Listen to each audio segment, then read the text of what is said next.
Good morning, everybody. Happy New Week. I hope you are doing amazing. We're coming to you from the Sunshine State in Queensland. Currently, I'm in Cairns, and I've got the beautiful Carol Jones here next to me, who's over on the Gold Coast. And we were just reminiscing that her and I met just over 2 years ago, June 2019. And then she came to the final face-to-face retreat, which was Feb 2020. And then she has now published, of course, and has her book, A Sober Lifestyle, which is what we're talking about today. Sober is the new black. Thank you so much, Carol, for being here and sharing your story and, how you hope to help people with your book. It's my pleasure. Thank you, Natasha. Amazing. So I'm going to give you guys the official introduction. Oh, by the way, I have got my live open here on my screen so I can see comments and all that sort of stuff and people watching. So I'm going to give you guys the official introduction of who Carol is. So she is one very grateful recovering alcoholic. After destructively drinking her way through her teens and 20s, the day finally came when she said, enough is enough. When she apprehensively tiptoed through the doors of AA over 2 decades ago, Carol heard a very grim statistic that only 2% of alcoholics get given the gift of sobriety. And of that 2%, only 2% remain sober for the first 2 years. A very sobering fact indeed, no pun intended. Carol vowed and declared that she would do whatever it took to remain sober, and if she made that 2-year milestone, she would write a book about it to help others do the same. So since that life-changing day in 1993, Carol has witnessed numerous men and women coming in and out of AA rooms, abstaining from alcohol for a short time, only to be seduced back to the liquid poison again, lured back to the false hope that things will be different this time and the boozing won't get out of control. So fresh off the press, her book, her promised book that she promised to herself, A Sober Lifestyle, Surviving the First 2 Years and Beyond. So this particular book is a really easy and engaging read and was born to help give relief and hope to anyone wanting to finally break free from the shackles of the cunning, baffling, and powerful demon drink. So, Carol, I mean, wow, it's been a while now. So you actually wrote the book many way after the 2 years of being sober. Is that right? So how many years later? 93, and we're 2021. Yeah. Gosh, 28 years sober now. Wow. So, but it doesn't seem like that. And you know how life just gets in the way. Yeah. We let it. Yeah, absolutely. But it kept pressing on me. And when sort of COVID hit, it was even worse. Like even more people. I have a new job. I work in the hospital in the emergency department at the Gold Coast Hospital, and so we see many patients coming through, who are struggling with drink, and a lot of work colleagues too. At every level. So it was just time to do it, time to get it finished. Yeah. So where do you think, like with alcoholism, some people say it's a disease, like kind of, what's your belief and take on that? Can you describe it, for those of us that maybe haven't lived that life, that so many struggle with? Yeah, my own belief, and this isn't scientific or might not be real, but it's my belief, is that it is a genetic disease that you're born with.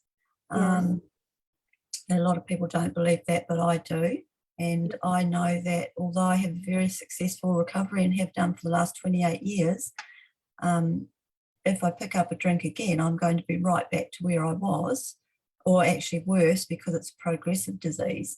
So it's not something I'm never going to drink again, because, and I didn't even want to, which is great, but I believe it is a disease. Yeah, I've heard quite a few people say that as well.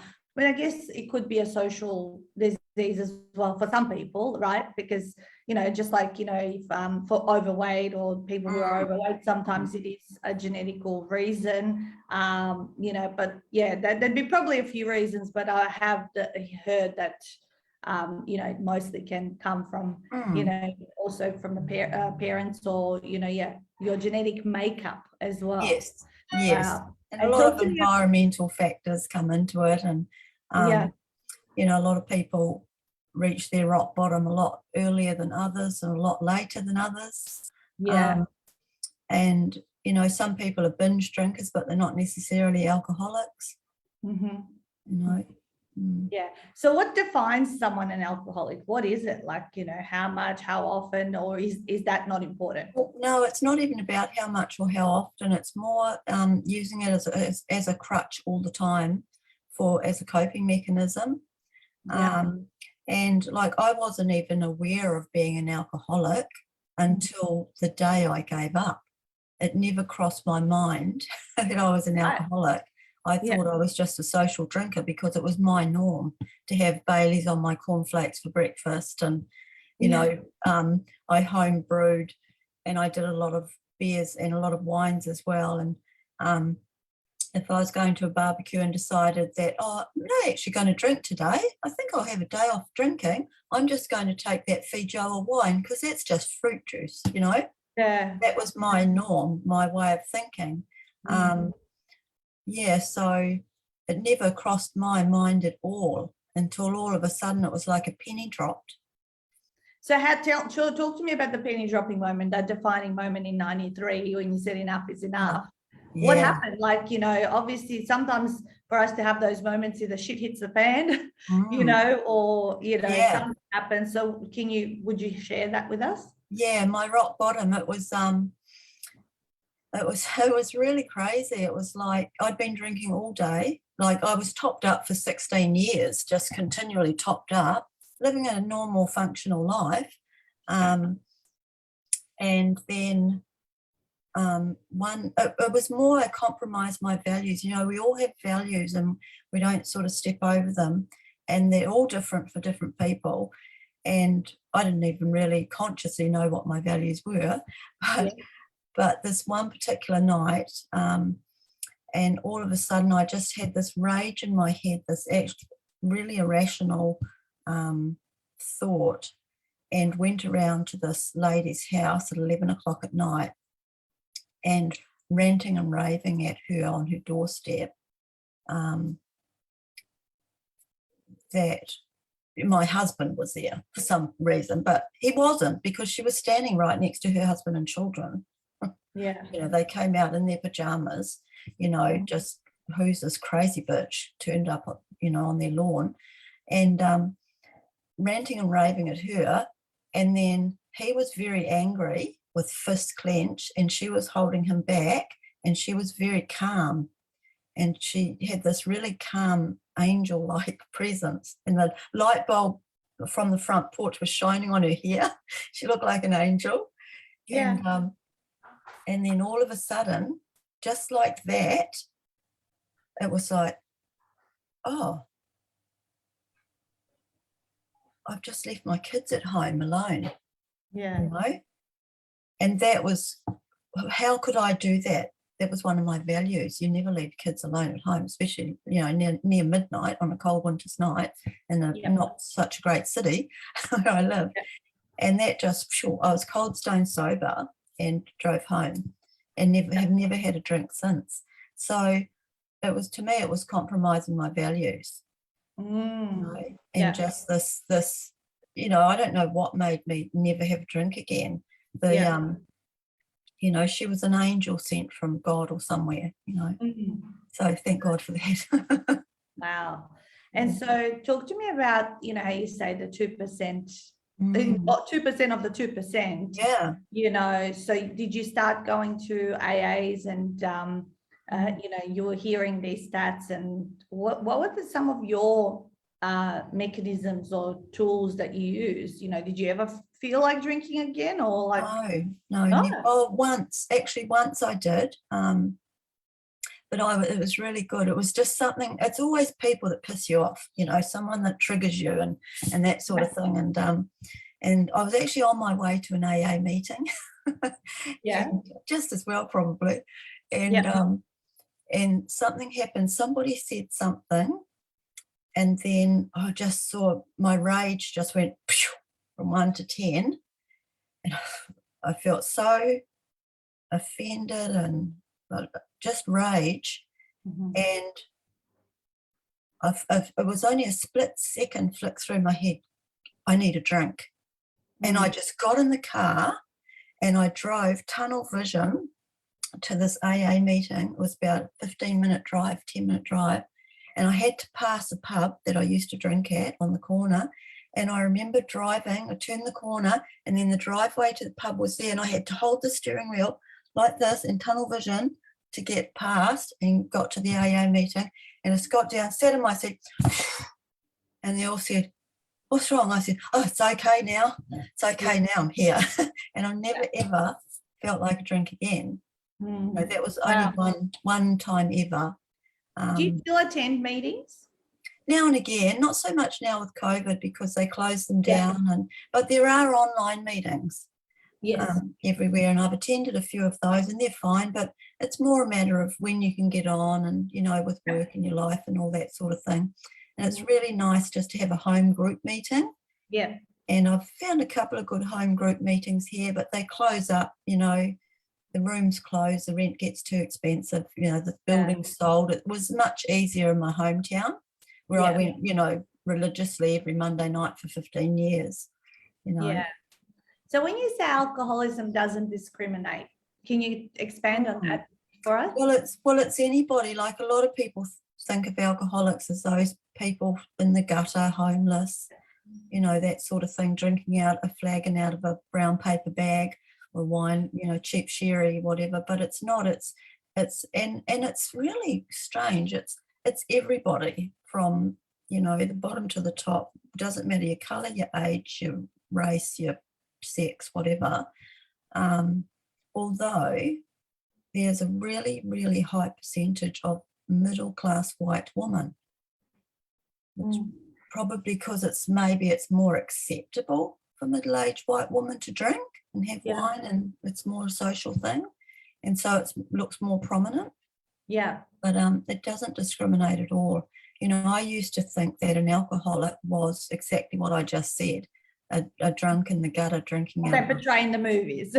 Yeah, exactly. Portrayed in movies, sleeping on a park bench with covered in newspaper, you know, that sort of thing. And when I first went to AA, I thought, oh God, it's going to be a room full of drunken old men, you know. But silly me, you know, it was a room full of sober people. Yeah, you know, they're not drunk people; they're sober people. No, and you know, and I'd always felt like an outcast in my life, not because of the drinking, but just because I felt that way from a tiny child, as long as I can remember. And when I went into AA, you know, I was always the black sheep, and then I found my flock, you know. I went into this meeting and these are my people. This is my family. Yeah. Yeah. I guess that's very powerful. The reason why meetings have worked for so long for many people is because you find your tribe, your community with similar values. You know, we no longer want to drink or be dependent on alcohol and all that sort of stuff. And you can develop some wonderful friendships and, you know, family. Like, is that what's happened with you? Yeah, lifelong friendships. And it's not even about the alcohol, because we're not drinkers, we're sober people, and it's more about all this mind shit in here, how we deal with our thoughts and our feelings and our mind. It just never stops, and how we deal with it in a normal world, you know, because it's people trigger this shit, not trigger our urge to drink. And so we've got to really be mindful of where we go, who we go with, who's going to be there, you know, how long we want to stay there. Like in any social situation, not just drinking, but especially, I do not like being in drinking situations, only because I find it really boring after a couple of hours. Because that's when people have had over 2 or 3 or 4 or 6, you know, and they start talking about the same stuff and spitting in your face, and you're breathing in their alcohol fumes, and they think, oh, you know, you just get tired of it. But even in normal social situations, if I don't feel comfortable, I feel comfortable at work because we talk about work. You know, I feel comfortable in AA because we're all the same. I feel comfortable going hiking because we're all hiking, you know, that sort of thing. But in a social situation where it's just sort of chit chat and stuff like that, I find it hard. I need to be entertained. Yeah. I much prefer to go to a play or play tennis, or an activity. Yeah, you want that small talk is what we find very hard. Yeah, I get it. There's a comment here. I'm just trying to pull it back up on my. Everyone chooses a crutch to cope. What happens now when there is stress? Do you have different go-to ways to cope with stress? That's from Kim. Yes, absolutely. Hi, Kim. Thanks for your comment. Yes, well, in the early days, and even now and again, I don't really get too wound up now, but what I used to do, so one of my favourite drinks was a G&T, gin and tonic. And if I was really stressed, I would scull 2 gin and tonics really quick and then carry on drinking moderately for an alcoholic. But when I stopped drinking, I'd stand at the kitchen tap and I would scull 2 glasses of water out of the tap, and then it was exactly the same as 2 G&Ts, but much more healthier. So that's a really good one, scull water. That's really bad. Other ones just say the serenity prayer. The other one is, God give me the serenity to accept the people. I'm a bit nervous at the moment, so I can't even remember it. I sing a million times. I should have had it written down ready. Go to a meeting, ring a sponsor, read your AA book or your daily readings book. A lot of things I do, I tap, I meditate. You've gone into quite a bit of self-help and personal development. Yeah, different on your like mindset. And and if I can, I'll go for a walk, a brisk walk. Something like that. But the biggest thing I find is water. Water. Okay. Yeah, drink water. And it's easy, it's accessible, it's free, it's, Yeah. How has your family responded to, like, obviously your whole shift? Like, what happened, after the decision and over the years? How has it been? Well, it's funny because some family members knew, some didn't. It wasn't something I went shouting from the rooftops. It was just because in those first few months, I don't think I even saw family, very little, because I was so intent on going to 90 meetings in 90 days, which is another thing to get that grounding. And I was still working, and my mum and that sort of thing. And so some of them knew and some of them didn't. And some said, oh, that's great, and others said, you're not an alcoholic, I drink more than you. And it's like, and friends, one friend who I saw every day, my best girlfriend, and I used to drink wine out of a coffee mug. I don't know, not consciously, because I never thought I had a problem, remember, but she just said, I thought you just drank a lot of tea. And she was very good. When I had to go to meetings, she would babysit, so she was great. A lot of the next because I'm 28 years sober now, I've got the next sort of generations. All my little nieces and nephews, they're all grown up now and they've got their own kids. And now the books come out. They go, oh, I wonder why Auntie Carol didn't drink. They had no idea. She's just a sober person. So, and it's been really good. I've had great support. Support with the book, really amazing support with the book. So tell me, what would people get out of reading your book? Of course, your story's in there.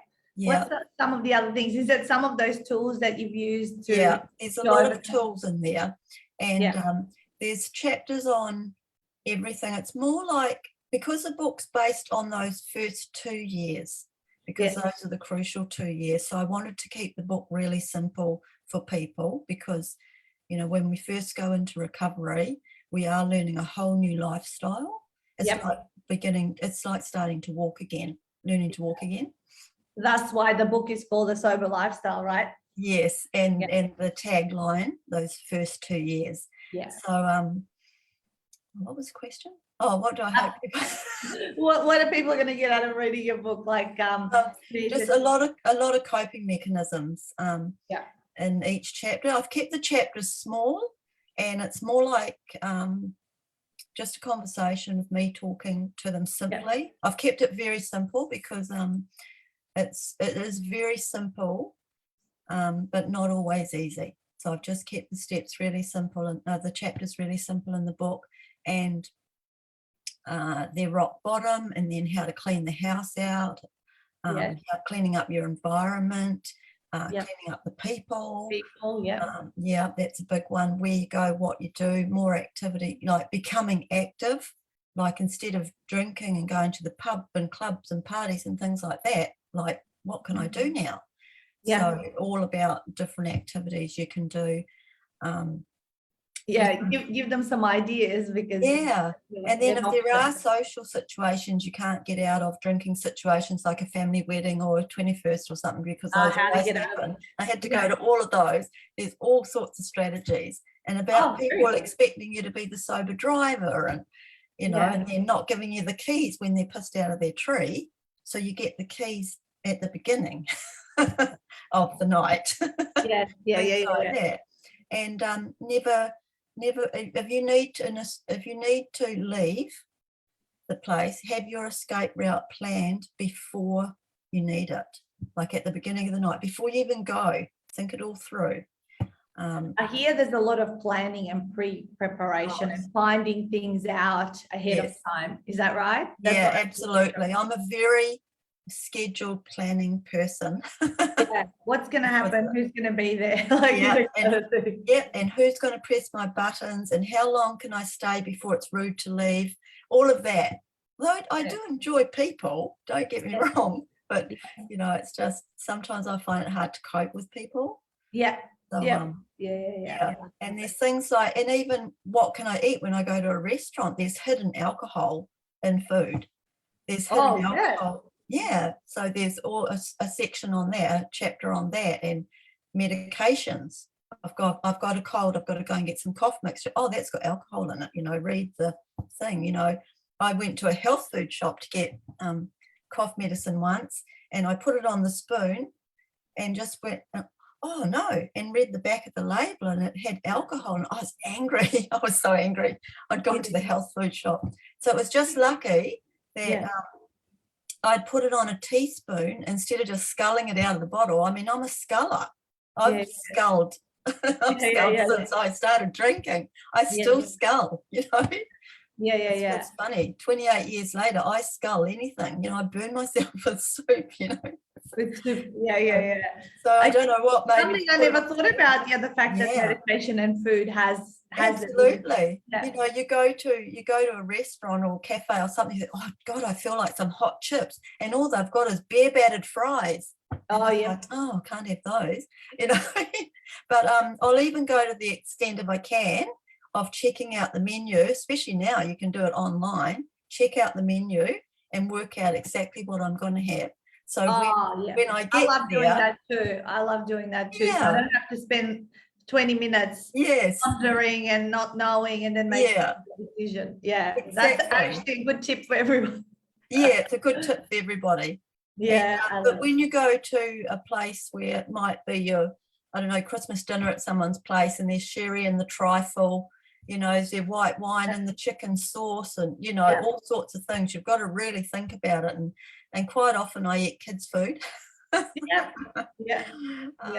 And when people, and other thing, how to cope when you go out and people say, oh, what do you want, a wine? They don't know that you don't drink or something, and you want a wine. Oh no, thanks, I'll just have a water. Oh, go and have a wine, and they're shoving it, and how to cope with those sort of situations. They're hard situations, even even with food or sugar and all that sort of stuff. Everything. That's a very similar one as well. When people kind of go, oh, come on, it's a party. The weekend. The peer pressure. How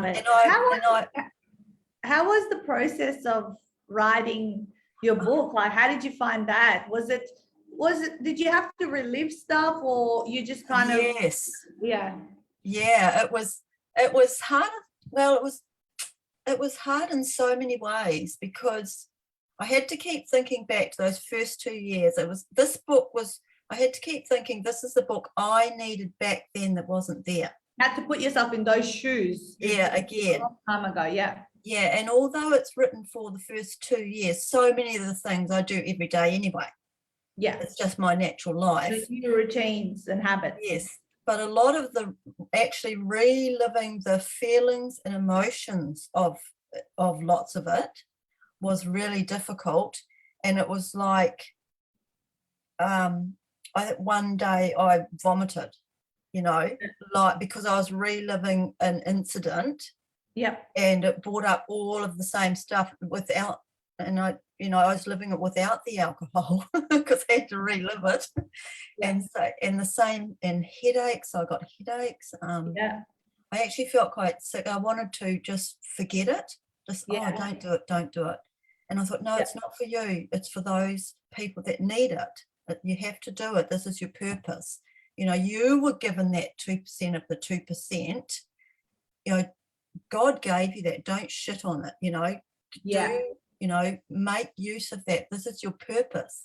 And I bet you have grown so much now. I often say writing a book is not about the book, but about the person at the other end of it. Yeah. And do you feel like you've also had another level of transformation? Yeah, I've become a lot more giving and a lot more caring and compassionate. Yeah. Just a lot more charitable. Yeah. And patient and tolerant and I'm guessing that your goal and vision is to increase that 2% of 2% a bit, to be higher. Yeah, absolutely. And what my goal, what I'd love is for it to be on every recovering alcoholic's bookshelf, along with the AA Big Bible, the 12 Steps of AA. And there's another one called Living Sober. Yeah. And have this one side by side. And what I'd really love is that every person who comes out of rehab is given a copy of this book. Yeah. Kim says, as a counsellor, this has given me lots of great insights, and now I can recommend the book. So, thank you, Kim. Which is good. I mean, it's lovely to hear your story, but then when you started kind of unpacking all of those situations and things that happen that we maybe take for granted and all that, really it is about rebuilding a new lifestyle. And as far as I know, you also made your lifestyle even simpler by living in a mini house, isn't it? Tiny house, yes. Tiny house. Tiny house for the last 2 years. Yeah, you sort of kind of, very minimalistic, simplistic lifestyle. Yeah. I keep everything very, very simple.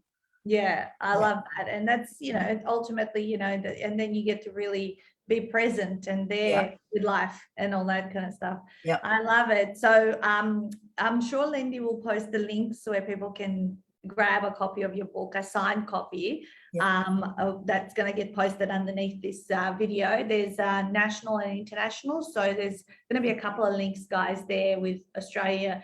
AUD link is for the local books, and then international, where you see the international will be for the slightly higher postage on the international books, but also a sober lifestyle is available and distributed across all your online booksellers like Amazon and Barnes and Noble. So if you just look up Carol Jones and a sober lifestyle, really easy to remember, you can check it out and you can get your hands on it. But if you buy directly for Carol, of course you will sign it for them. I'll sign it, yeah. Yeah, I love it. So how did you, final question is, what was it like going through Ultimate 48-Hour Author?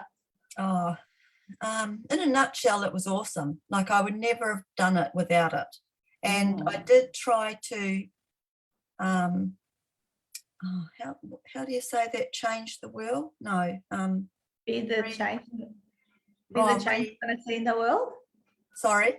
Be the change you want to see in the world? No, I tried to reinvent the wheel like I do. I should have just followed the process. It would have been a lot quicker, but no, each step I tried to reinvent the wheel and then went back and this process was perfect. It didn't need any changing. It took me a while. And when I got Carol took a little bit longer than our other authors. Because, there's just people sometimes they want to try alternatives and all that. But when I got stuck, everyone was very helpful. Lindy was great. Julie was great. Viv was great. Everyone was great with different things. Stu was great. I fixate on numbers. That's why I think that 2% of the 2% is what I heard when I first went into AA. And I just fixate on things, and it said this book has to be 30,000 words, and that's so many chapters and so many, I divide everything, and I had all this instead of writing the book, you know what I mean? So I just still did it fairly quickly though. I have had people say 3-4 years, and I don't know if you noticed in our group the other day, someone finished after 7 years. Wow. So I always say, as long as you never give up, I don't care what you do, as long as you cross the finish line. And the best thing was genius of you, Natasha, the pre-sales. There was no way I could let people down. Genius. I love it. Thank you so much, Carol. I really appreciate it. I'm highly recommend your book, to those that might be struggling. Someone, you can slip it, secretly to them to have a read. Have an amazing day and week, and we'll connect really soon. Go and check out our sober lifestyle, guys, and remember, smash it out. Thank you so much. Pleasure. Bye. Bye.